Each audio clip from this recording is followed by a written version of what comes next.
Bienvenue à tous. Le Togo abritera en 2024 le 9e congrès panafricain. L'événement met un point d'honneur à la contribution de la diaspora et des afro-descendants au développement de l'Afrique. L'initiative est portée par Lomé sous la coupole de l'Union africaine. Le choix du Togo n'est pas anodin. Le pays a une expérience à partager sur les questions liées à la diaspora et c'est ce dont nous allons parler sur ce plateau avec le monsieur diaspora du ministère togolais des Affaires étrangères, Safiou Radji. Vous êtes le coordonnateur du guichet diaspora. Merci d'avoir répondu à notre invitation. Merci, cher Gaëtan, pour ton invitation. Monsieur Radji, le 9e congrès panafricain a été lancé le 22 mai avec succès à Lomé. Vous qui avez en charge la question de la diaspora avec le guichet diaspora au ministère togolais des Affaires étrangères, que représente cet événement pour le Togo?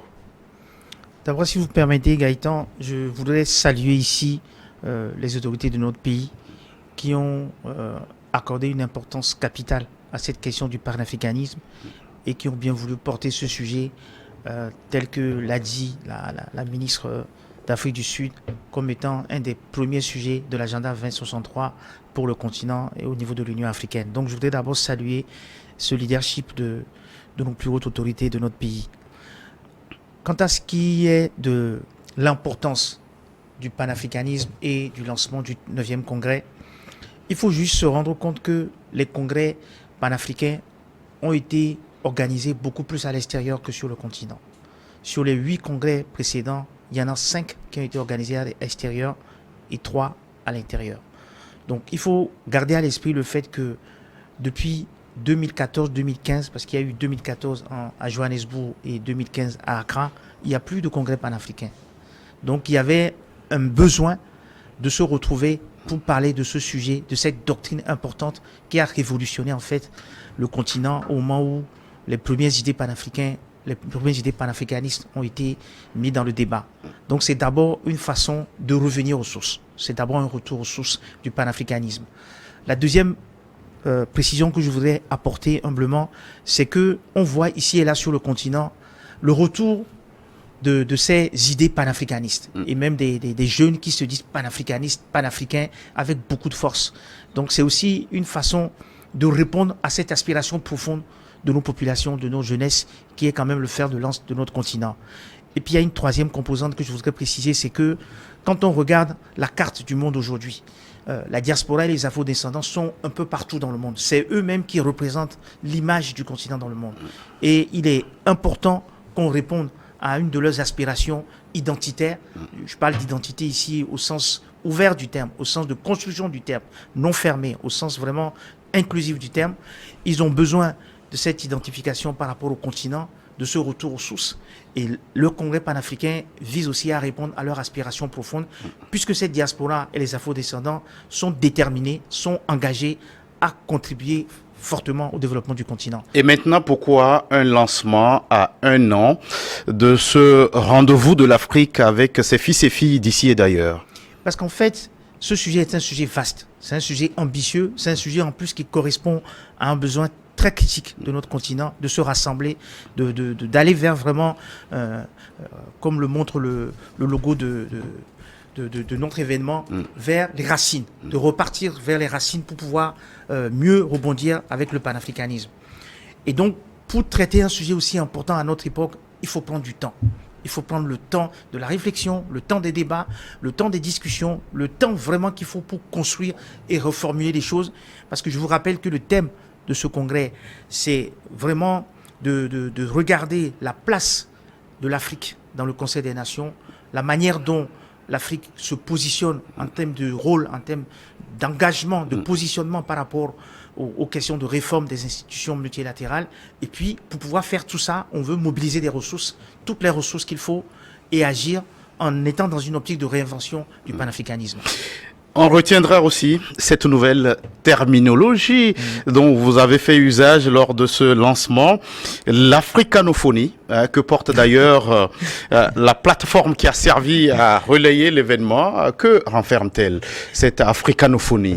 En fait, C'est un néologisme, une terminologie typiquement révélateur de l'état d'esprit actuel. Et il se trouve que c'est son excellence professeur Robert Dussey qui a quelque part inventé ou réinventé ou donné corps à cette formulation qui est en soi déjà un message coup de poing pour vraiment marquer le retour de l'importance de l'Afrique, de ce qui fait l'essence de l'Afrique, à savoir les langues, les traditions, les cultures. Parce que le ministre, quand il avait parlé de cette terminologie, avait dit que l'Afrique n'est ni lusophone, ni francophone, ni anglophone, ni arabophone. L'Afrique est afro-francophone. Donc c'était une affirmation forte du retour de l'Afrique avec ses valeurs, avec ses ressources. Et en partant de là, le ministre a voulu vraiment insister sur le fait qu'il faut qu'on s'appuie sur nos bases, nos fondamentaux, ce qui nous rend authentiques dans le monde aujourd'hui, à savoir nos langues locales qui ne sont pas assez valorisées, alors que c'est important que comme le jeune chinois, comme le jeune américain, comme le jeune japonais, nos jeunes africains puissent aussi penser, créer dans leur langue locale avant de convertir ça dans une langue étrangère. Donc c'est d'abord ce retour aux sources, aux racines, comme je vous l'ai montré dans le logo tout à l'heure, qui est derrière cette terminologie, qui est aussi une doctrine. C'est vraiment une véritable idéologie que l'on veut mettre derrière ce concept pour que ça puisse venir enrichir ce que déjà le panafricanisme apporte d'assez singulier, d'assez important pour le développement, pour le mouvement indépendantiste, le mouvement d'émancipation qui a été à la source du panafricanisme à travers le monde. Et puisqu'on parle de la diaspora, sur cette question, le Togo a une expérience à partager avec le reste du continent. Est-ce que vous voulez bien nous rappeler toutes les initiatives qui ont été prises par votre pays, le Togo, en matière de prise en compte des préoccupations de sa diaspora? Si vous permettez, Gaëtan, tout à l'heure, vous m'avez posé la question de savoir pourquoi une année pour préparer ce type de congrès. Je voudrais rappeler le fait que durant cette période de 1 an, les autorités ont voulu organiser une espèce de tournée, un congrès itinérant qui va permettre d'aller dans les grandes capitales qui veulent bien accueillir le congrès et à chaque fois prendre une thématique importante qui rentre dans le cadre du panafricanisme rénové, réinventé et traiter cette thématique. Et ce sont les résultats de toutes ces thématiques-là qu'il va y avoir d'abord au niveau des 5 régions africaines et puis à l'extérieur où il y a la diaspora et les afro-descendants qui vont être après rassemblés dans des documents de synthèse et dans une déclaration de Lomé sur le panafricanisme au bout de 1 an. Donc c'est ça le processus qui explique le fait qu'on a pris ce temps de réflexion et de débat. Je voulais donner cette précision pour compléter mon propos. Pour revenir maintenant aux initiatives du Togo qui fait de notre pays aussi quelque part un modèle, parce que c'est ça aussi qui a été la base du leadership qu'on nous a reconnu au niveau de l'Union africaine avec la décennie des racines et des diasporas africaines 2021-2031 et puis aussi aujourd'hui dans le cadre de cette décennie le fait qu'on soit le leader pour porter le 9e congrès panafricain. La première des initiatives que je voudrais citer, c'est le fait que on a réussi à inventer un écosystème en ce qui concerne la représentativité des membres de la diaspora dans le monde, avec le Haut Conseil togolais de l'extérieur, qui est vraiment une instance qui a permis de fédérer tous les Togolais dans le monde entier, avec la désignation par élection, je le précise, des délégués pays qui, à chaque élection, viennent à Lomé pour vraiment s'imprégner avec une formation pratique et détaillée de leur mission avant de retourner dans leur pays de résidence pour vraiment essayer d'amener, de mobiliser la diaspora pour une cause importante, le fait qu'ils apportent des contributions au développement du pays en dehors des transferts financiers. Ça, c'est une des initiatives phares. La deuxième initiative que je voudrais citer pour illustrer le propos, c'est le fait que le Togo a mis en œuvre un processus inédit de recensement, puisqu'on a fait un recensement pour la première fois de l'histoire du Togo, mais ça a été aussi un des modèles de recensement dans la région, voire dans le monde, puisqu'on a fait ce recensement basé sur une solution technique et assez innovante qui permettait aux Togolais partout où ils sont dans le monde de voter et d'avoir toutes les garanties de sécurité dans un processus électoral qui a permis d'élire nos 48 délégués pays dont je parlais pour le HTCE et qui a permis derrière aujourd'hui d'avoir les résultats des élections, des recensements qui ont été publiés tout récemment par son excellence professeur Robert Dussey qui chiffrait à peu près à 1 million le nombre de Togolais dans le monde avec une répartition équilibrée. Et le fait marquant, c'est que les Togolais sont plus à l'intérieur du continent africain. L'élément important que son excellence a d'ailleurs rappelé à chaque fois, c'est que contrairement à ce qu'on croit, contrairement à ces préjugés, à ces mythes non fondés, les Africains vivent d'abord en Afrique. Les Africains sont attachés à leur continent. Et quand on migre, on ne migre pas principalement à l'extérieur, on migre d'abord sur le continent. 80%, je pense, de la diaspora vit sur le continent africain. Donc, c'est d'abord une question de régulation des relations entre nous qu'on peut gérer de manière assez optimale. Maintenant, les 20% ou les 25% qui sont à l'extérieur font l'objet, en ce qui concerne le Togo, d'un traitement aussi très spécifique qui permet de garder la relation avec eux parce qu'il se trouve que cette diaspora qui vient en Occident est aussi un des alliés pour apporter les transferts de compétences, pour apporter des ressources, pour apporter des projets, ramener des réseaux d'affaires, faire des investissements dans le Togo. Donc, on se préoccupe de la même manière de la diaspora qui vit sur le continent comme la diaspora qui vit en dehors du continent. Au-delà de ça, ce que le Togo a fait et qui paraît aussi être un exemple dans la manière de gérer la relation avec la diaspora, c'est le fait qu'on met en œuvre des projets qui permettent à la diaspora de s'organiser aussi entre elles. À ce titre, il y a le répertoire des compétences qu'on a mis en place qui permet vraiment aux compétentes de la diaspora de pouvoir s'exposer, se mettre à la disposition du pays et de se mettre à la disposition aussi des institutions internationales. Et puis le dernier exemple que je voudrais citer de projet, et je m'en arrêterai là, parce qu'on en a vraiment fait beaucoup depuis 10 ans, c'est que on a pensé aussi à mettre en place un réseau d'affaires, un répertoire qui permet de mettre en relation les investisseurs et les entrepreneurs issus de la diaspora dans leur pays de résidence, mais aussi ceux qui sont sur le territoire pour qu'ils puissent créer une émulation et aussi amener des projets au service du développement du Togo. Voilà quelques exemples que je peux citer. Oui, et concrètement. Je dois donner un dernier exemple qui me paraît emblématique, c'est l'événement qu'on a nommé Réussite Diaspora, qui à mon avis va se faire à l'échelle du continent bientôt, qui est aussi un moment important qui permet au pays de donner à l'excellence dans la diaspora au Togo une reconnaissance symbolique mais assez forte puisque ça a permis de faire ressortir au niveau du paysage de notre pays un certain nombre de compétences qui aujourd'hui travaillent dans le pays. Et concrètement, en quoi est-ce que ces initiatives prises par le Togo à l'endroit de sa diaspora intéressent le reste du continent ? Mais d'abord parce que ce sont souvent des innovations. Ça, je le dis vraiment pour remercier les autorités d'avoir cette approche très pragmatique et à chaque fois avec 2 critères importants, l'innovation et l'inclusivité. C'est vraiment à chaque fois le leitmotiv de son excellence professeur Robert Dussey qui souhaitait à chaque fois que le Togo apporte une plus-value à la manière de gérer les relations avec la diaspora.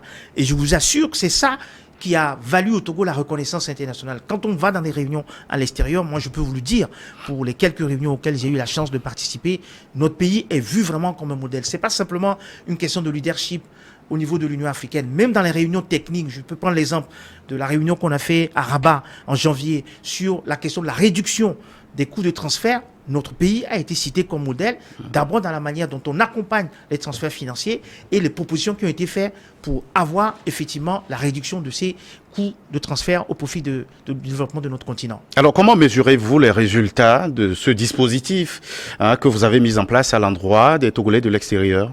Est-ce que vous en êtes satisfait ? Pour tout vous dire, M. Gaëtan, on ne peut pas être les personnes qui portons les projets pour amener le changement, faire vraiment évoluer les mentalités aussi et les résultats de cette approche et être aussi la personne qui juge de la pertinence ou de la qualité du projet. Si vous permettez, je vais juste vous donner quelques indications qui vont montrer de quoi on parle. En espace entre l'année 2015 et l'année 2020, les transferts financiers apportés par la diaspora, ça représente 2 milliards de dollars US. 2 milliards de dollars US. Ça, c'est un effet visible du fait que le message des autorités vis-à-vis de la diaspora est entendu et a permis de soutenir les transferts financiers. Au-delà de ça, j'invite n'importe quel Togolais qui est à Lomé ou à l'intérieur de regarder derrière la plupart des projets de construction immobilière qui se font. Et je peux vous dire qu'une bonne partie de ces constructions font l'objet d'investissements venant de la diaspora. Troisième exemple que je peux donner, beaucoup de projets de la diaspora sont visibles aujourd'hui au Togo. Il y a des personnes qui sont à la tête des entreprises qui sont connues au Togo comme étant des acteurs économiques importants, que ce soit au niveau de la chambre de commerce, que ce soit même dans le circuit économique en général. Et puis il y a tout ce que la diaspora amène aussi au niveau des universités, des centres de formation, au niveau du domaine de la santé. Bref, aujourd'hui, la démonstration n'est plus à faire sur le fait que ça existe, les contributions, mais c'est plutôt comment on va améliorer ces contributions à travers l'Observatoire des contributions de la diaspora qu'on veut mettre en place, qui va permettre d'aller encore plus loin dans cette cartographie de toutes les contributions de la diaspora et de la manière dont on doit prendre chaque domaine pour voir comment le soutenir, le promouvoir et aller encore plus loin comme le souhaitent les autorités. Alors, est-ce que vous avez d'autres paliers prévus dans votre agenda à franchir en termes d'innovation, de projets pour l'avenir? En fait, une des innovations sur lesquelles les autorités nous font travailler actuellement, c'est comment on peut arriver à accélérer le processus de mise en œuvre des projets. Et ça passe par 2 ou 3 approches sur lesquelles nous travaillons. La première innovation, c'est comment on va faire en sorte que les banques et les partenaires financiers puissent mettre en place une espèce d'approche de guichet unique pour le traitement des dossiers de financement. Quand un membre de la diaspora a besoin de financement, on sait que ce sont les mêmes problèmes de garantie ou d'autres natures qui se posent. Le guichet diaspora, sous l'autorité du ministre des Affaires étrangères, travaille sur le fait de définir une approche spécifique que toutes les banques vont accepter pour que ça puisse permettre de simplifier la démarche d'accès au financement au niveau des banques. Une autre innovation sur laquelle nous travaillons, c'est comment mettre en place un espèce d'incubateur qui permet aux gens qui ont des projets importants, innovants, mais qui ne veulent pas trop investir tout de suite dans des outils d'installation, dans des équipements pour porter leur projet, pour qu'on puisse héberger leur projet, comme dans tous les startups pendant un certain temps, et après les aider à migrer pour évoluer de manière autonome. Et puis le dernier projet important sur lequel travaillent toujours les autorités, c'est comment on peut mettre en place un véritable fonds d'investissement des Togolais de l'extérieur. Donc ça, c'est vraiment une ambition qui vise en fait à avoir des diaspora bonds dans les années qui viennent, qui vont permettre avec la BRVM ou d'autres structures importantes, la BOAD aussi est prêt à travailler avec nous pour que réellement on puisse, sur certains projets définis avec les autorités, voir comment la diaspora peut se mobiliser pour apporter des financements, comme ça se fait en Éthiopie, comme ça se fait déjà au Maroc, comme ça se fait dans plusieurs autres pays où la diaspora, très engagée dans le développement de son pays, est prêt, quand on lui donne toutes les garanties et toutes les informations nécessaires, à s'engager pour une raison toute simple. C'est que les taux de rentabilité des investissements qui sont faits en Afrique sont 2 à 3 fois plus importants que ce qui se fait en Occident. Donc c'est dans leur intérêt de placer leur économie, leur épargne dans les investissements qui sont faits sur notre continent. Et je précise enfin qu'on parle de 50 milliards par an. C'est 50 milliards d'épargne que la diaspora est capable de mobiliser et à l'échelle de tout le continent. Et de la même manière que chaque année, il y a un transfert financier qui se fait, qui représente 100 milliards de francs. Donc, on parle des enjeux qui sont colossaux pour le continent. C'est aussi pour ça que dans le cas du Congrès panafricain, l'autorité insiste pour qu'on intègre cette composante diaspora qui va être aussi un des vecteurs de nouveaux projets de développement, parce que c'est dans l'économie aussi que le panafricanisme va s'affirmer en tant que force, en tant que puissance. Pour Très rapidement, Safiou Radji, est-ce que vous avez un message de la fin, un appel à lancer sur ce plateau avant qu'on ne se quitte? En fait, je voudrais d'abord insister sur le fait que l'importance que les autorités, que ce soit au niveau du gouvernement togolais, qui est le leader sur cette question, mais des pays qui ont participé, notamment l'Afrique du Sud, le Congo, qui ont participé de manière massive au lancement, l'importance qu'ils accordent à la diaspora et aux afrodescendants, c'est pas quelque chose de symbolique. C'est vraiment parce qu'il y a un besoin. Et je veux illustrer à ce titre le fait que lors du lancement, Claudicia, qui est d'origine antillaise, qui c'est du lui-même africain vivant en Antilles, a permis de toucher du doigt la question de l'importance de l'implication des afrodescendants, parce qu'il a demandé à ce qu'on observe une minute de silence en mémoire des esclaves, des migrants morts dans la Méditerranée, etc. Donc, on parle là de sujets vraiment qui sont importants pour nous. Des sujets très importants par rapport à la diaspora, des afrodescendants. Merci d'être passé sur ce plateau. Safiou Radji, vous qui êtes le coordonnateur du guichet diaspora au ministère togolais des Affaires étrangères. Je vous remercie infiniment. Merci à vous qui êtes restés en notre compagnie. À très vite pour un autre numéro de votre émission Focus.